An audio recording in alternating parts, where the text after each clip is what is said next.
this is the result. So, ayang size kay A3. Hi guys! So, today, maghimo ko og photo on Sentra. So, A3 ang size. Since akong printer is A4, so I will do the dugtong method. I think everyone knows this sa may mga printer kung paano siya split. Ang kaniya akong gihimo is 1/2 nga poster. So pag-click nimo sa properties, makita nimo dito sa ubos ang multi-pages. So mao to imong i-click, then pili lang ka kung 1/2, 2/2 or pila ka pages imong gusto nga i-print sa isa ka image. So, after nimo ma-print, butangan ako siya phototop. So, ang akong gigamit nga sticker is vinyl sticker, glossy. Then, ang akong gigamit nga phototop is a rainbow, 30 microns.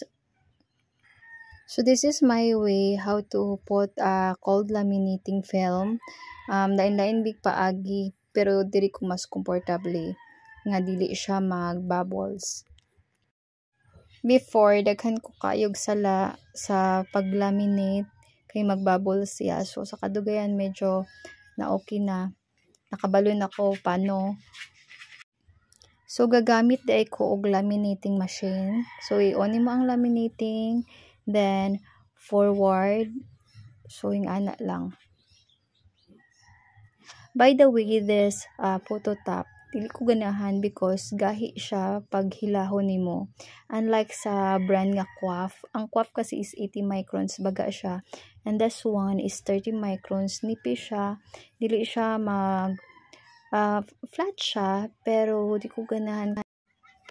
Ang akong gamit nga center board, 3mm kabaga, kay mas easy siya i-slice compare sa katong 5 gahi siya. So, the size of the center board is A3.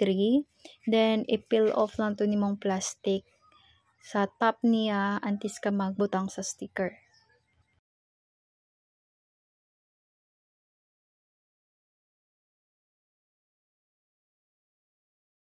Sa pagkat sa vinyl sticker, nasala ko kay gamitan ako gunting, dapat cutter para pantay. So, one first na ko nga mistake. So, this time, peel off na ko ang sticker, then giamat-amat siya og tapik sa center board. Sa pagdugtong, syempre kanasala ko pagkat nag-struggle ko paano maging invisible ang linya sa dugtong.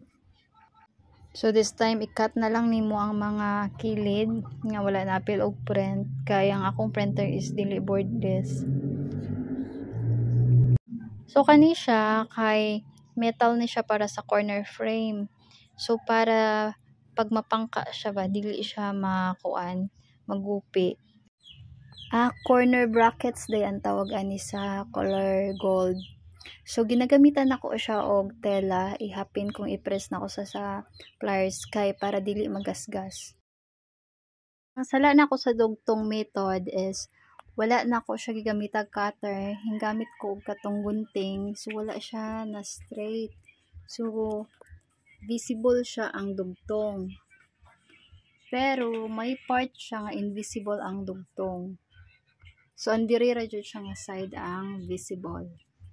So, it's my first time nga nagdugtong method.